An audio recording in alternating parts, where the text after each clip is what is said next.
It's Thursday, the 13th of February, and welcome to the Football Breakdown's Fantasy EFL Gameweek 28 preview show. I'm Matthew South. And I'm Ian Cooper.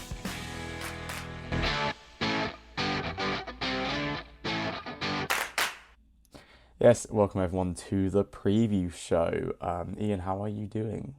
Yeah, really good, thank you. Nice that we've been in person yesterday watching a football game. Really fun. Nice to have your company, and interesting making a team for this week, isn't it? Especially after last week with so much research of new transfers. It feels like we're back to normal.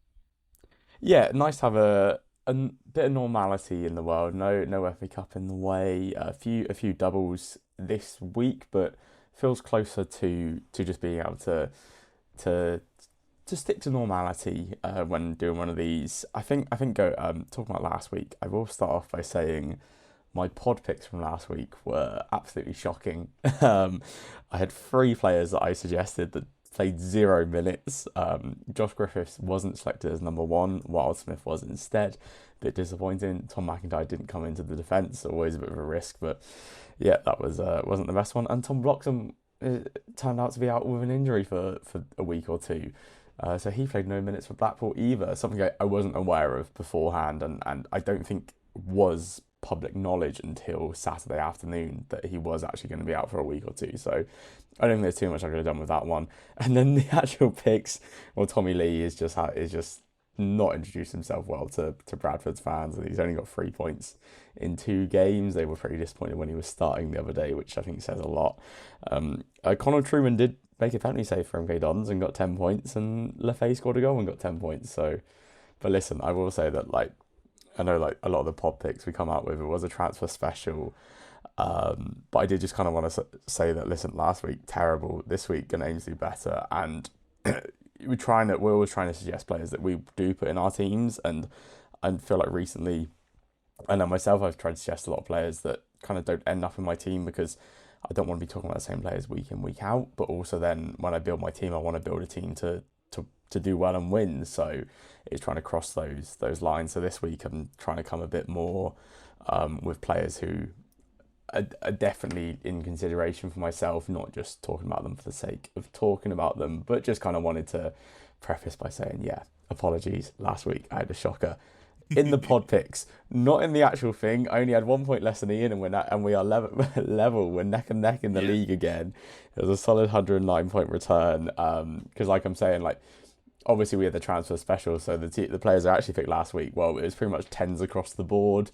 With Armstrong, Sargent, Lefay, Twine, Mahovo all picking up 10 points, Lloyd Jones 12, Cooper 7, Cheltenham and Sunderland combining for 30 points. Absolutely solid week for myself there. Yeah, and I had a lot of highs and a few lows. So I went double keeper defender for Sheffield United in Cooper and Clark. Didn't keep a clean sheet in either game, so that's very frustrating. However, Sean Rooney did the job as normal, got 2 clean sheets, came away with 20 points there. Very happy.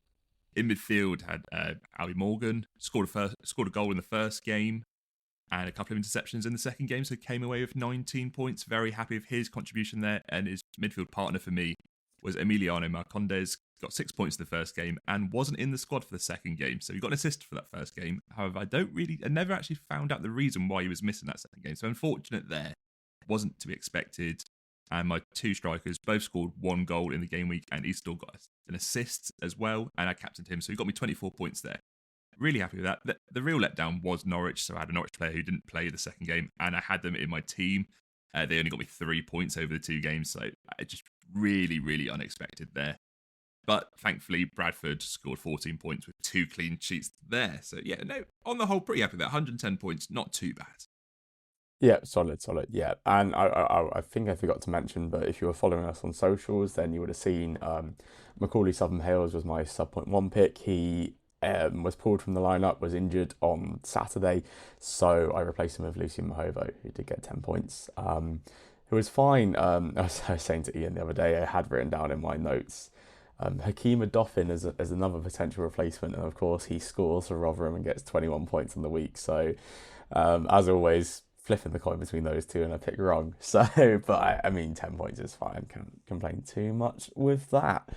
So going into this week then, yeah, interesting week. There's a few doubles. There's two championship rearranged games. I think there's five in League One and three or four in League Two. I may have done the math wrong there. Maybe five in League Two and six in League One. Just coming off the top of my head. And I think coming into this week, seeing as we've just like obviously watched quite a lot of football in the last 7 days, it's there's certainly um, I have a little bit of bias in terms of one team's want to come into my pick. So I've tried to rein that in a little bit based off of what we've watched in the last, well, I was going to say 72 hours of football. But Ian, you're starting us off with the goalkeeper pick this week. So who have you gone for?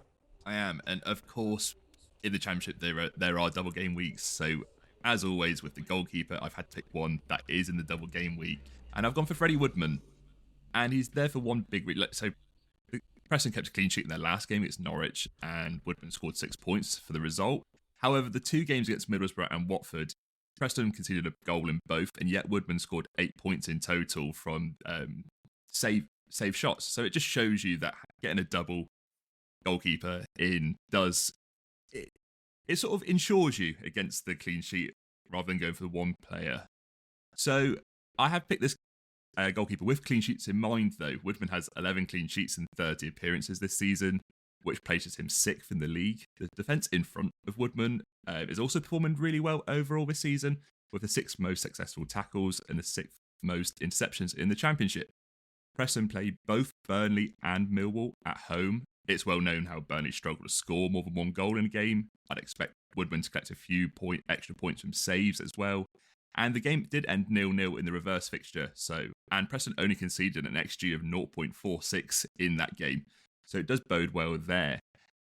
Must be said that the second game is Millwall, and I am still quite unconvinced by them, even with their form leading up to the game against Benfargal, where they lost 5-1. It must be said, during that good spell, they played Luton and Portsmouth, which certainly would have helped. Millwall average exactly one goal per 90, which is the third lowest in the league, and are underachieving their XG by 6 goals. So yeah, Freddie Woodman for me, pretty happy with this one. Yep, solid pick. Speaking of Millwall, I'm actually going to Millwall with my defensive pick now, having been at the game last night and watching them concede five. You might think that is bizarre, but I'm going to make a case here for Tristan Kramer for Millwall. And before Ian shaking his head, before, like last night, obviously, it's very easy to come in and be like, well, they conceded 5 goals last night. Why'd you pick a Millwall player? Yeah, they were rubbish last night. I think we can all agree that. But I'm also willing to give them a buy on that game and just be like, they were crap. Let's move on. Their two opponents are West Brom and Preston. Again, similar to the Preston fixtures, like West Brom are struggling a bit under Mowbray. They're not too convincing right now. They get a win at the weekend, but they lost the manager to Blackburn last night, and they went down pretty unconvincingly, like offering next to nothing. Preston themselves, I was looking at Preston defenders too. I do like Lewis Gibson a lot as an option, but again, basically just came down to the flip of the coin of which one could I see getting the extra bonus points. And Kramer, before yesterday, his starts for Millwall picked up 10, 11, 8 points. He's been playing right back. He's got an assist playing right back, creates 1.16 chances a game, 1.4 tackles, 6.28 duels, 27 clearances across those games as well. He scored 3 goals when in League One.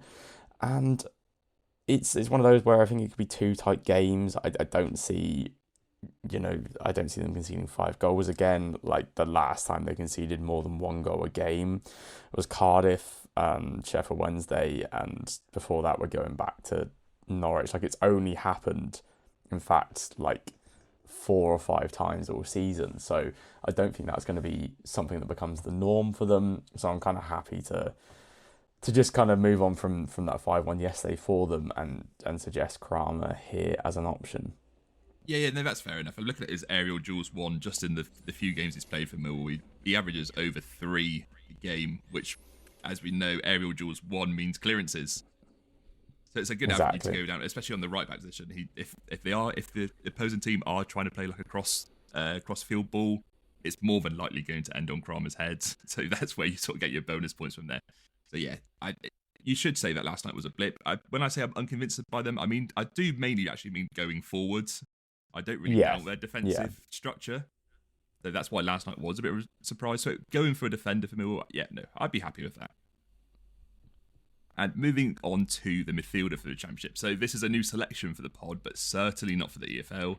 He has 3 assists from his last 2 games and a really solid average of 5.6. It's Portsmouth's left winger, Josh Murphy. Over the season, Murphy has 5 goals and 9 assists to his name. So Murphy's goal involvements add up to a third of Portsmouth's goals all season in the championship campaign. Recently, Murphy has a knack of picking up interceptions too, which has been quite a pattern lately. So a nice avenue to go down where he gets on average about 1 or 2 a game recently.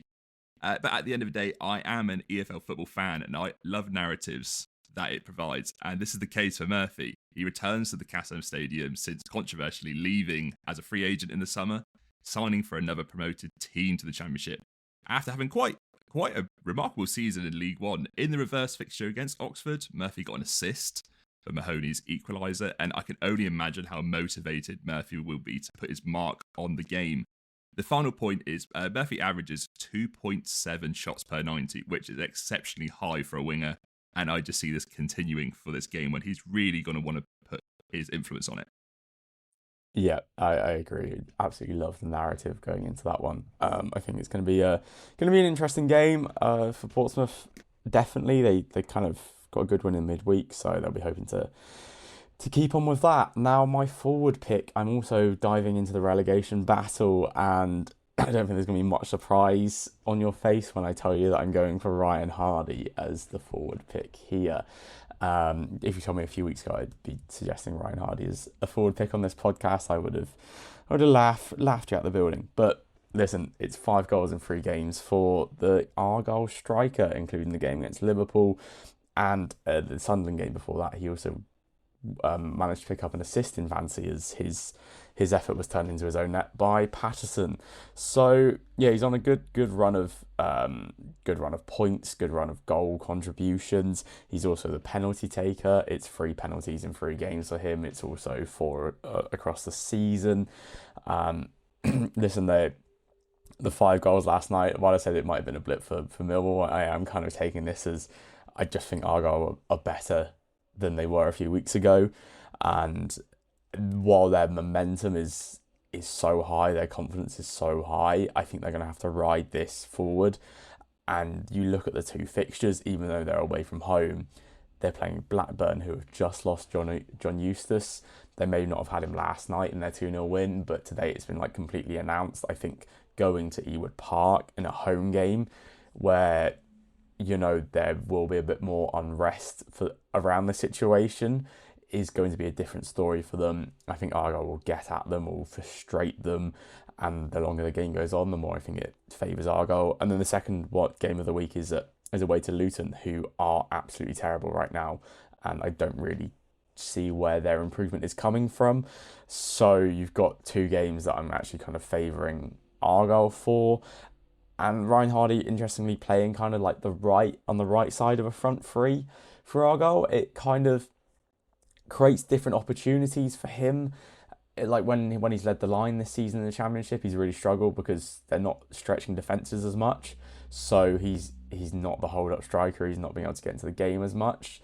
He's not that kind of player. But on the right-hand side, it just frees him up a little bit more. He can actually use his pace. He can get in behind defences, as we saw last night when he capitalised on a Saville back pass, or misplaced pass to get in behind the defence and lift over the keeper. We know when he's confident, he can finish chances really, really well, as last night showed, as the game against West Brom showed. Once he got that penalty, he's looked like an absolutely different player. So yeah, I think it's always when you've got someone in form, in such good momentum, it's so hard to not suggest them. So Ryan Hardy is my suggestion this week. Oh yeah, no, definitely. And he went on this sort of run last season as well. Okay, it was in a different part of the season, but when he is on a run, he will score. It doesn't have just necessarily. It's not just necessarily home games.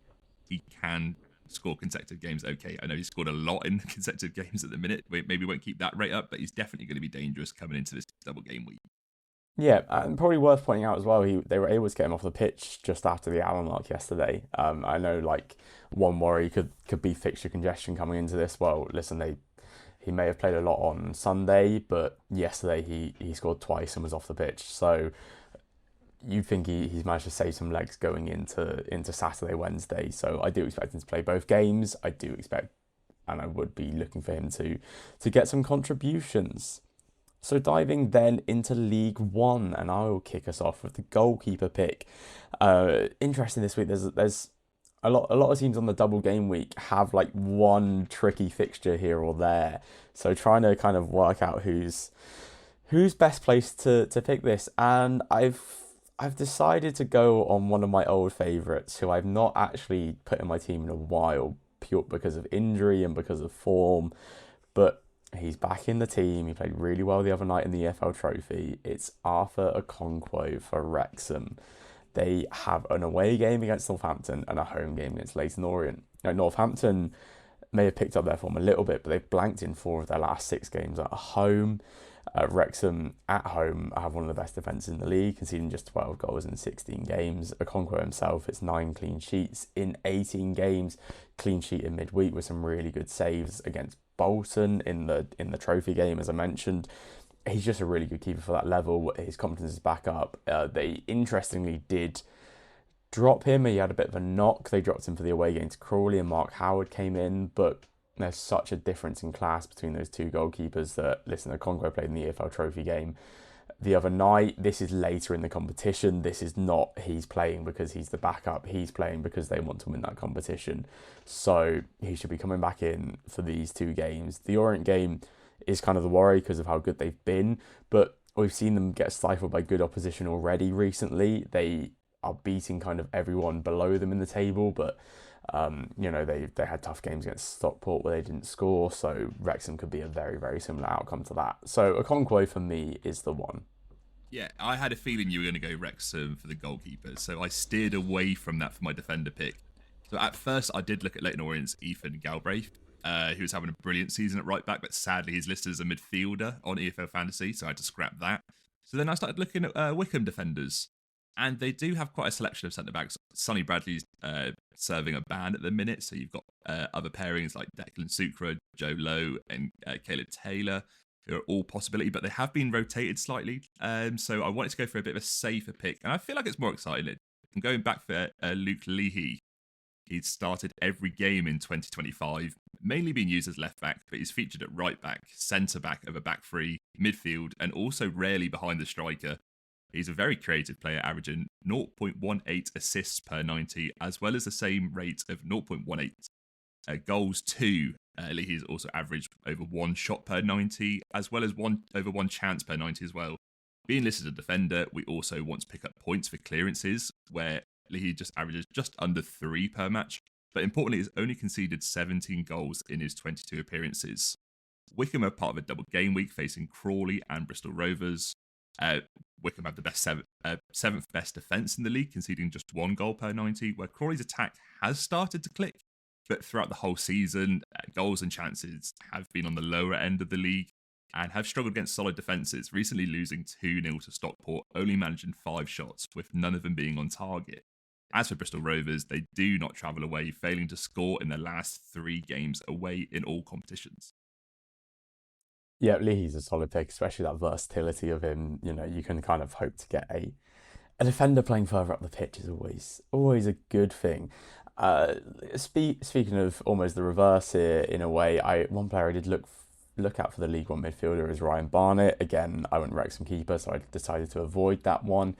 And I'm actually going for a midfielder with the attacking output in mind here.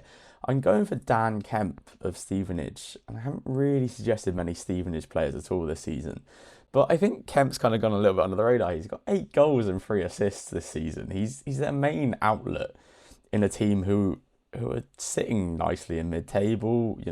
Their games aren't too high scoring, but they kind of have they have some fixtures this week that you kind of back them to do well in, especially like considering if they want to make that playoff push, they they want to push up the table. They've got Peterborough United and Burton Albion both at home. Now, Peterborough United, absolutely shocking right now. They just are. Stevenage are going to create chances. They're going to frustrate them. And Kemp, who is the corner taker, the free kick taker, and a great goal scorer, is going to get chances. He has 0.38 goals per 90. So, like, we're talking about a goal, more than a goal every 3 games here. Takes 2 shots per 90, 1.04 chances created. He's going to be playing at that number 10 role, that attacking midfield role, where they could potentially have Hanlon ahead of him, Reed on the left, and Roberts on the right. That's a powerful front three, and Kemp is just going to benefit from that. He's going to be the one to provide that finesse, provide that getting to the edge of the box, scoring the goals for them. Peterborough away from home have conceded 31 goals in 14 games. It's the second worst record in the league. Burton, meanwhile, have picked up a bit recently, but listen, they're still struggling in that table. They may have improved, but they're still 23rd. Going to a Stevenage side who don't give you many opportunities, this is going to be a tough game for them. And also with the tight games, you kind of favour Kemp to be the star man, the one to actually come up with the differences here. So yeah, I think Dan Kemp's a solid option this week. So he's my pick. Yeah, and I clearly like your thinking, because I've also gone my forward pick with a Stevenage player. I didn't think you were going to go Stevenage, so I thought it was. I've got written up here. It's a really outside pick. This player has moved to Stevenage on loan after struggling for game time with his parent club since recovering from an injury. He failed to score earlier in the season as well. However, Brandon Hallen has played 2 games for Stevenage and scored on his full debut in his last game. I just find it an interesting fit for the Stevenage side, who aren't really blessed with a lot of pace in forward positions, and I feel like this is what's been identified. And we know Hallen's arguably one of the fastest forwards in League One. It's a very risky pick. He doesn't provide. There's not really much information to go off with Hallen scoring from his only shot in his last game. But personally, I don't mind seeing a striker being out of the game, providing he's alert inside the box. And again, I had the same thinking as you. Peterborough, away from home, they haven't kept a clean sheet all season. They concede, on average, 1.9 goals this year. And as mentioned before, I know Stevenage are one of the lowest scoring teams this season, but with a new profile of striker up front and a very shaky Peterborough defence, I think it could be a really interesting matchup. Yeah, the classic. We both think we've gone a bit outside the box and ended up picking the same team here. But yeah, listen, there's definitely merit getting behind Stevenage. I know, it's maybe the defenders who people have preferred. I definitely looked at Murphy Mahoney or Murphy Cooper as he's down in the game, I think, as the goalkeeper option. But I actually, even though his clean sheet record is really good, it's almost at home. They haven't been keeping as many clean sheets recently, so gonna back their forward players, and you're doing the same, and yeah, I think we're on the same mindset there, which is good to see. Right, and shall we move into League Two? I'll start with the goalkeeper, and I want to have a little chat about Fleetwood and how impressive Jay Lynch has looked since coming back into the team. Lynch has been the starting goalkeeper since the turn of the year after being subbed on Boxing Day against Chesterfield after David Harrington suffered an injury. And Lynch has kept 4 clean sheets in 9 starts, with 3 of them coming in the last 4 games. The other game in that 4 spell was a 4-2 loss to Morecambe, so I don't really know how to explain that one necessarily. But Lynch has a fairly high save percentage of 71.4, and Fleetwood have been far more resolute, as mentioned before, when discussing Sean Rooney. They play Bromley away, who have streaky spells of not scoring, especially when it's not Michael Cheek's day in front of goal. And then they host Wimbledon, who, despite their current form, certainly don't dominate and blow teams away. Maybe apart from the last game against Crewe. However, I'd say the red card in the first half of Crewe was a major factor of how the rest of that game went.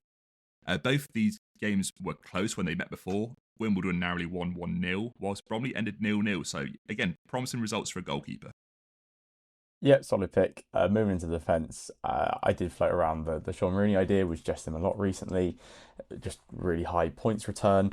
But I'm going to suggest someone here who I think is actually going a bit under the radar, because he's only in 0.1% of teams. And I wonder if it's just people haven't noticed him. And I'm going for one of the opponents you just listed here. I'm going for a Wimbledon centre-back. I'm going for Ryan Johnson. someone who I've suggested before as a sub point one pick. He's still available for that, but I feel like he's worthy of just talking about in the full section here. So he's a 6.2 average point returning defender in 26 appearances, where he's kept 11 clean sheets, made 32 tackles, and 172 clearances. So that's 6.6 clearances per appearance. And it's also 5 clean sheets in 6 clean sheets in 8 for Wimbledon. But I think one thing that is going a bit under the radar is if we like whenever I pull these stats out and I like go back for a period of games, you wonder like, if there's much, what am I putting the numbers, am I just picking a random number that kind of suits me? And this time I'm like, no, this is a definite, you can't really argue against this. In the 20 games since he's returned from injury, he started all 20. He has a 7.1 average. There's only 2 players in the league that can match/beat that, and that is Demetriou, who a lot of that is weighted through his earlier season form, and Matthew Baker for Newport County, who is also just on great form too. So they're the only 2 that have played that longevity who can actually get anywhere near that point average return. He's just such a standout player right now. I feel like he is creeping under the radar. I know Wimbledon defenders were favoured earlier in the season, and I'm wondering if it's the fixtures, if it's the double game weeks, that people aren't picking them, that people are getting overlooked. But Ryan Johnson just feels like a must-have. He just feels like the safest pair of hands in defence right now in terms of picking you up 6-7 points a game. It's not just clean sheets, it's defensive actions too, and a double game week for him against Salford and Fleetwood. I'm there like I'd be expecting double figures at least for Johnson. Yeah, definitely. I mean, you look at how good they've been defensively lately. Interestingly, out of all the defenders, he's been the one that's been getting the man of the matches at the end of the game. Like, there's a reason that he's getting selected and picked out over the other defenders. They're all playing really well, but he's a massive influence to that team. Moving into the midfield pick for League Two. Now, if you ask me who the player of the season was in League Two after the first few months, I would have said it's Luke Molyneux. However, since we started the EFL Fantasy show, Luke and Doncaster's form hasn't really been strong enough to talk about him ahead of other players in the league. But Molyneux is back in the picture, and for good reason. Since playing Hull in the third round of the FA Cup, Molyneux has recaptured his scoring form with 5 goals in 7 games. I should say 6 of those games really, as one of the games was against Crystal Palace. And that's Molyneux now up to 11 goals in the league with 6 assists. And we've seen before, when he's in form, I don't really think there's much safer picks to go for in the EFL. Molyneux has already scored against Grimsby this season, which bodes well for the first game in this game week. And the second opponent is Morecambe, who, apart from, as mentioned earlier, when they beat Fleetwood, are in awful form, conceding 1.6 goals per 90, which is the joint highest in the league. Matt, you could argue this if you want, but I feel it's Morecambe's fullbacks that are a real weakness in this side, which is fairly poor overall. I'm not slamming Morecambe. I really like some of their players. I like the manager, and like players like Andrew Dallas are really exciting, but I just think this Doncaster side is too much for Morecambe's defence to cope with. Yeah, I'm not really gonna argue that. I think Doncaster will be coming into this 2-game spell now they're out of the cup, thinking win these 2 games, get themselves back in that promotion automatic picture. Molyneux is definitely back in form, should definitely be back on people's radars. Like, now is the time to be happy enough to get him back in your team. I definitely agree with that point. Up front for me then, and I'm sticking with Wimbledon. I did think it was quite tough to pick a striker, just with the double fixtures. It was basically ended up just being a toss-up between Stevens and Jata for Notts. But Stevens is edging it for me, and the one reason he is edging it is that he's 15 goals this season. He's a top scorer in the league. 11 of those goals have come at home in 15 games. They play Salford at home. He scored 2 in his last home game. He's got a hat-trick earlier in the season. 3 games ago, goal and assist. He's at home, he's just a different level of striker than he is on the road. And that part of that is also to do with the way Wimbledon's set up. But it's too good to overlook. Like, they have a home game and an away game. The away game is almost just a bonus at that point. It's a tough game against Fleetwood. a tight game means Stevens could be the one to win it. We know that he's also on pens. We know that Omar Bugle's back. Stevens benefits from that massively because Bugle can be the target man and do all the dirty work, and Stevens just becomes a poacher again. He's going to thrive. He's thriving off of that. We know that, and 2.78 shots per 90, 1.3 on target. He's actually bang on his XG, and he's a poacher. This is at Plough Lane. I expect them to beat any team that comes there, and if they're going to beat the teams, they're one of those teams that kind of set up for their strikers to be the one to score the goals. So, yeah, because of those reasons, Stevens is the one who edges it as my League Two forward suggestion this week. Yeah, and I think saying that Omar Bogle's back in the team is a huge factor. Also, a really fun factor. He's only just started in his last game, but having Marcus Brown behind you can only be a good thing as well. It just lets you take the creative side away from you, and he can solely focus on what he's doing best, and that is just scoring goals. Yeah, we've got Tilly left wing back, Josh Nerville right wing back, Brown being in that creative kind of free roaming role, and then Bugle as the target man. Like, that's all set up for Matty Stevens to just get on the end of things and score, from whether it's a Bugle knockdown or because Bugle's dragged two defenders to the front post and he's at the far post for a cross in, or because Brown's just going to, once he gets going, he's going to run rings around League Two defenders and just leave it for Stevens to tap it in.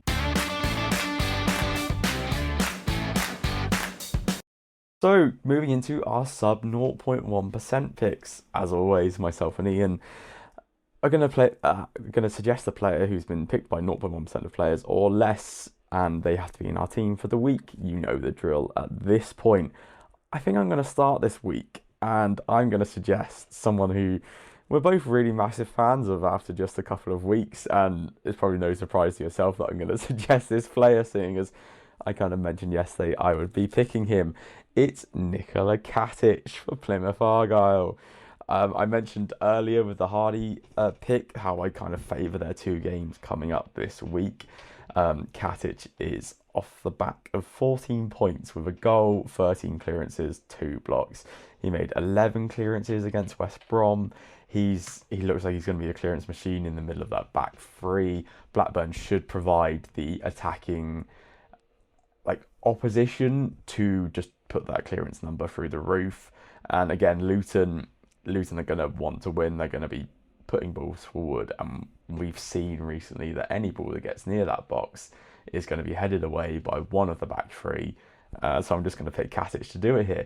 Also going forward, Argyle have a new set piece coach, and we saw it in full effect yesterday when Katic scored a beautiful goal from a set piece, which definitely was the biggest goalmouth scramble I've ever seen and may have been kicking out the keeper's hands. But it doesn't matter too much.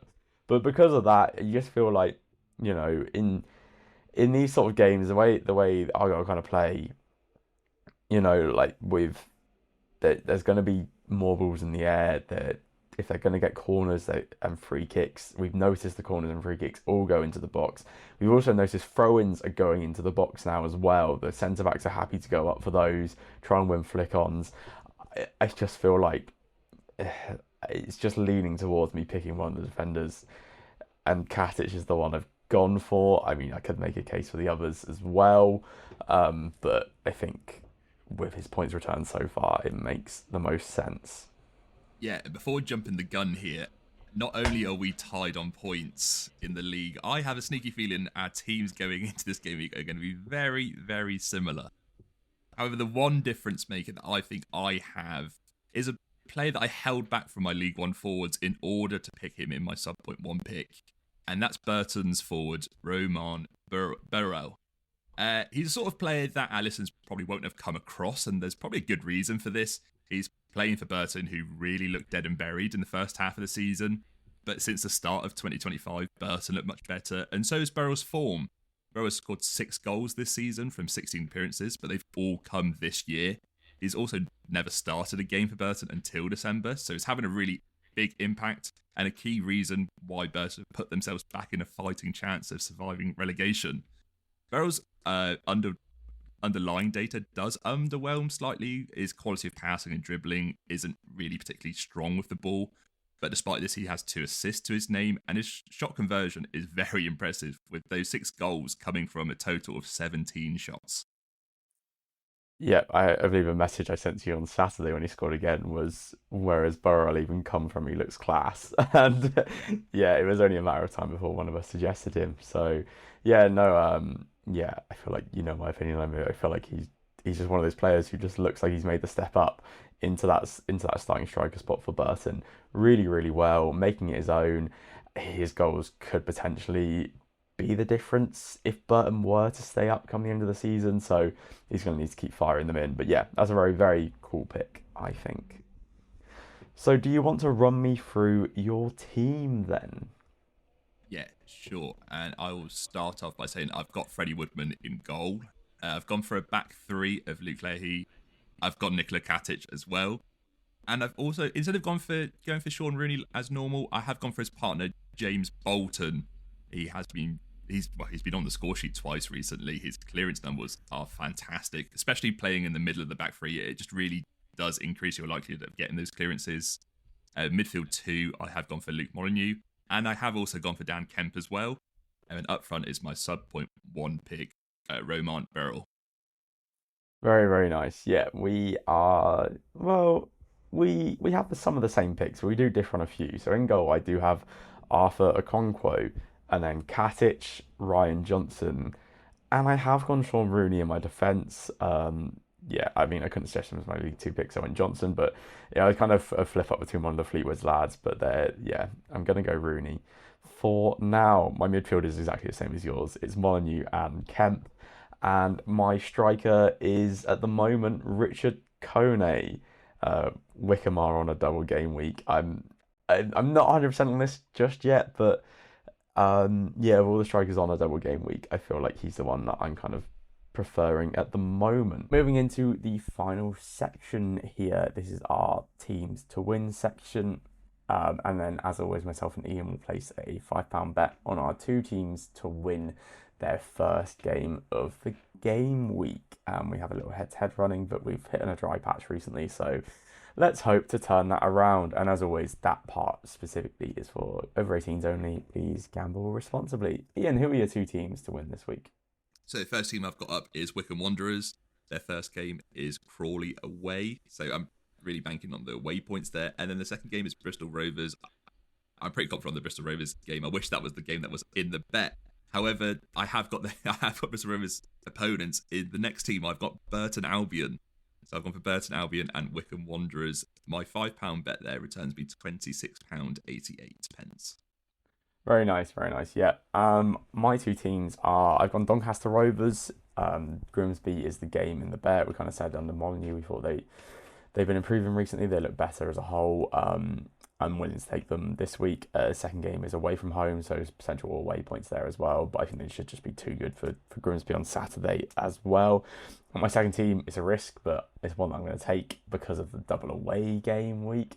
I'm taking Plymouth Argyle. I'm going to back them to get me some away points here. I think they should be too much for Luton on Wednesday, and the bet is against Blackburn. I kind of mentioned at the top of the show that I think there's a chance that they can unsettle this Blackburn Rovers side in terms of fantasy. Just potentially getting away points for a win is what I was eyeing up here.